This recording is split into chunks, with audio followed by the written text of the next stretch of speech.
ये केवल एक सिंगल थोड़ी है, तो 7-8 साल से भारत की हर व्यवस्था पर अविश्वास पैदा करने का प्रयास है। नंबर 1, राफेल को लेकर इन्होंने एयरफोर्स पर अविश्वास पैदा करने का प्रयास किया। देन इन्होंने सर्जिकल स्ट्राइक को लेकर आर्मी पे अविश्वास करने का प्रयास किया। फिर इन्होंने कहा एलआईसी बर्बाद हो गया, एलआईसी का ऑल टाइम हाई प्रॉफिट है। फिर इन्होंने कहा एसबीआई बर्बाद हो गया, एसबीआई का ऑल टाइम हाई प्रॉफिट है। फिर इन्होंने कहा सेबी खराब हो गया, सुप्रीम कोर्ट ने क्लियर कट क्लीन चिट दी। फिर इन्होंने कहा कि इंटेलिजेंस में पेगासस की घुसपैठ हो गई, सुप्रीम कोर्ट ने पूरी क्लीन चिट दी। फिर इन्होंने कहा इलेक्शन कमीशन गड़बड़ हो गया है। फिर इन्होंने कहा ईवीएम गड़बड़ हो गया है। अब ये जो सोरोस की सबमरीन है उसका मिसाइल अब सरफेस पे आ गया है। अब भारत के कॉन्स्टिट्यूशनल ऑफिसेस पर अटैक होने जा रहा है। तो कांग्रेस सोरोस का जो रिश्ता है, फिर से सुधांशु जी अदानी के प्रवक्ता होकर ज्यादा बोल रहे थे, ना कि भारतीय जनता पार्टी या देश हित के प्रवक्ता होंगे। सुधांशु जी, एक दलाल बनने से बेहतर है कि प्रवक्ता बने रहो जो जनहित की बात उठाते रहें। मैं ये अभी भी दोहराऊंगी। वैसे प्रियंका जी ऐसी ओछी अभद्र बकवास टिप्पणी आपको नहीं करनी चाहिए थी, दलाल वाली, मगर फिर भी मेरा वो स्तर नहीं है कि मैं इस स्तर पे जवाब दूंगा। मगर कुछ नहीं पता, हवा में आके लठ बांधने लगना, उसके बाद व्यक्तिगत ओछी बयान देने लगना।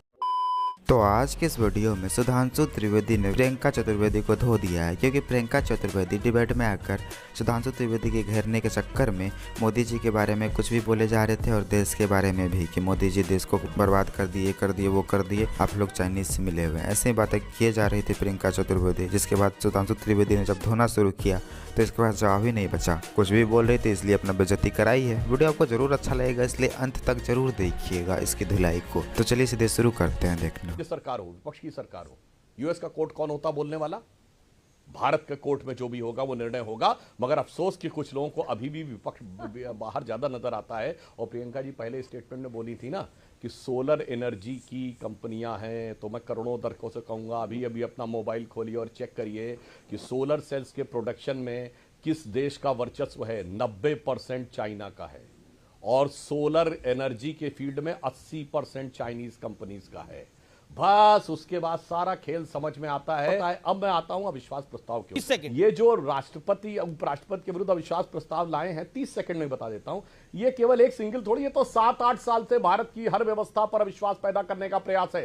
नंबर 1, राफेल को लेकर इन्होंने एयरफोर्स पर अविश्वास पैदा करने का प्रयास किया। देन इन्होंने सर्जिकल स्ट्राइक को लेकर आर्मी पे अविश्वास करने का प्रयास किया। फिर इन्होंने एचएएल के विरुद्ध अविश्वास किया कि एचएएल बर्बाद हो गया, 29,000 करोड़ का उसका प्रॉफिट है, रेवेन्यू है पिछले साल। फिर इन्होंने कहा एलआईसी बर्बाद हो गया, एलआईसी का ऑल टाइम हाई प्रॉफिट है। फिर इन्होंने कहा एसबीआई बर्बाद हो गया, एसबीआई का ऑल टाइम हाई प्रॉफिट है। फिर इन्होंने कहा सेबी खराब हो गया, सुप्रीम कोर्ट ने क्लियर कट क्लीन चिट दी। फिर इन्होंने कहा कि इंटेलिजेंस में पेगासस की घुसपैठ हो गई, सुप्रीम कोर्ट ने पूरी क्लीन चिट दी। फिर इन्होंने कहा इलेक्शन कमीशन गड़बड़ हो गया है। फिर इन्होंने कहा ईवीएम गड़बड़ हो गया है। अब ये जो सोरोस की सबमरीन है उसका मिसाइल अब सरफेस पे आ गया है। अब भारत के कॉन्स्टिट्यूशनल ऑफिसेस पर अटैक होने जा रहा है।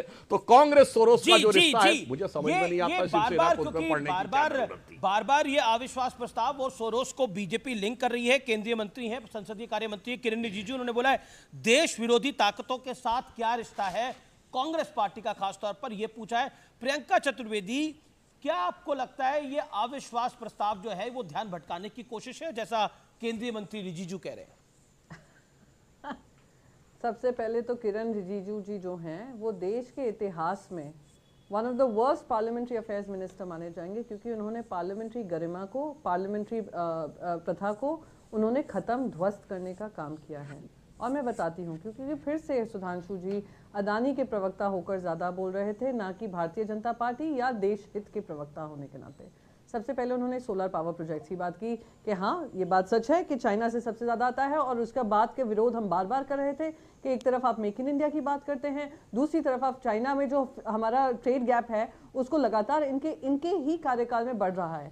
दूसरी बात बताती हूँ, वो जो सोलर सेल्स अदानी समूह के भी आती है ना सोलर पावर प्रोजेक्ट्स में, वो भी चाइना से आती है, क्योंकि वीजा नॉर्म्स टफ कर दिए थे चाइनीज एक्सपर्ट्स को इंडिया में आने के लिए। वही पावर प्रोजेक्ट कंपनीज गई थी सरकार के पास कि प्लीज आप चाइनीज वीजा नॉर्म्स इजी कर दीजिए, वहाँ के जो एक्सपर्ट्स हैं वहाँ पे हमारे देश में आए, हमारे देश में काम करें। इन्हीं की सरकार ने वो वीजा नॉर्म्स ईज किए हैं, हमने नहीं किए हैं। तीसरी बहुत महत्वपूर्ण बात, ध्यान भटकाने का मुद्दा कौन कर रहा है? ये मुझसे कहते हैं अरे आप यूएस कोर्ट्स की इंडाइटमेंट देख रहे हैं। अरे यूएस कोर्ट्स छोड़िए, आप हिम्मत दिखाकर देश हित में बात करिए सुधांशु जी, और देश हित में कहिए हमें कुछ छुपाने की चीज नहीं है, अडानी को कुछ चीज छुपाने की चीज नहीं है। अभी हम ईडी की कार्रवाई करते हैं, अभी हम आईटी की कार्रवाई करते हैं, देखते हैं कौन वो घूसखोर हैं और कौन वो घूस लेने वाले हैं, चाहे वो राज्य सरकारों के हों या सेकी के हों, हम सबको पनिशमेंट देंगे। पर नहीं, आप में वो हिम्मत नहीं है। जी प्रियंका, आप जानते हैं कि आपको अदानी का बचाव करना है। Last but not the least मैं बोलूंगी, ध्यान भटकाने का काम अगर हुआ है, अडानी को बचाने का काम हुआ है,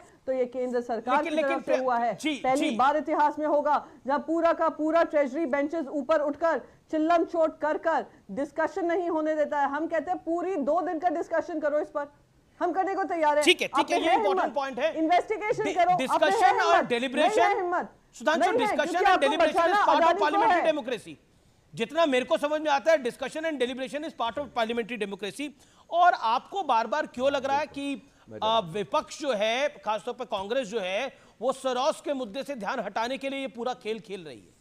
क्यों लग रहा है? हाँ, मैं जवाब देता हूं। क्योंकि जेपी नड्डा ने भी अभी कुछ देर पहले बोला है कि धन्यवाद देता हूं कि देश विरोधी ताकतों के साथ खड़ी हो गई है कांग्रेस पार्टी। हाँ, मैं बता रहा हूं, प्रियंका जी को मैं धन्यवाद देता हूं। उन्होंने स्वीकार कर लिया कि चाइनीज कंपनीज का एक छत्र राज्य है पूरे विश्व में, जिस सेक्टर के ऊपर, उसी सेक्टर में सारी समस्या उत्पन्न हो रही है। तो किसी को 2+2 = 4 समझने के लिए बहुत जरूरत नहीं होगी। दूसरा, भैया बात आ रही है कि अडानी ने दिया पैसा राज्य सरकार को। अब भैया ना राज्य सरकार आपकी बोल रही है, ना वो बोल रहे हैं, खामखा में केंद्र सरकार बीच में आ जाए। परंतु मैं यह भी बात कहना चाहता हूं, जो आपने यह कहने का प्रयास किया है, इससे यह बात बहुत साफ हो जाती है कि विपक्षी गठबंधन का, चलिए प्रियंका जी, कांग्रेस के अलावा एक पार्टी बताइए जिसने अडानी पे नोटिस दिया हो। आप तो राज्यसभा में, क्या आपकी पार्टी ने दिया था क्या? समाजवादी पार्टी ने दिया था क्या? तृणमूल कांग्रेस ने दिया था क्या? 42 267 के नोटिस आए 9 अलग अलग विषयों के लिए। सिर्फ और सिर्फ कांग्रेस ने नोटिस दिया। किसी ने संभल का मुद्दे पे दिया, तो किसी ने दरगाह शरीफ के मुद्दे पे दिया, तो किसी ने कहा कि दिल्ली में लॉ एंड ऑर्डर के ऊपर बात करनी है, किसी ने कहा वायनाड पे बात करनी है। अरे प्रियंका जी, इंडी गठबंधन के किसी दल ने दिया नहीं, आप खामखा में आके प्रवक्ता बन गई कांग्रेस की। हाँ, जवाब दीजिए ना, एक दल का नाम बताइए जिसने कांग्रेस का अलावा दिया। लेकिन आपने, सुधांशु, मेरे प्रश्न का जवाब नहीं दिया। ये जॉर्ज सोरोस का मुद्दा कैसे कनेक्ट होता है? लेकिन Priyanka Chaturvedi, 30 seconds, quick reply. मैं तो फिर भी कहूंगी सुधांशु जी, एक दलाल बनने से बेहतर है कि प्रवक्ता बने रहो जो जनहित की बात उठाते रहें। मैं ये अभी भी दोहराऊंगी, अदानी के प्रवक्ता से बेहतर होगा कि देश के प्रवक्ता बनो। मैं देश की प्रवक्ता बनकर आई हूं। वैसे प्रियंका जी, ऐसी ओछी, अभद्र, बकवास टिप्पणी आपको नहीं करनी चाहिए थी, दलाल वाली, मगर फिर भी मेरा वो स्तर नहीं है कि मैं इस स्तर पे जवाब दूंगा। मगर मैं कहता हूं, फिर आपका मैं स्वागत करता हूं। आपने कहा सोरोस पे चर्चा होनी चाहिए। मैंने सीधा सवाल पूछा था, एक दल का नाम तो बताइए जिसने नोटिस दिया। आप नहीं बता पाई। हमने कहा राज्य सरकार जिनके ऊपर आरोप लगा उनका नाम तो बताइए। चलिए, आपने कहा अपना दल के एक राज्यसभा सांसद का नाम बताइए, आप राज्यसभा में बताइए। कुछ नहीं पता, हवा में आके लठ बांधने लगना, उसके बाद व्यक्तिगत ओछी बयान देने लगना।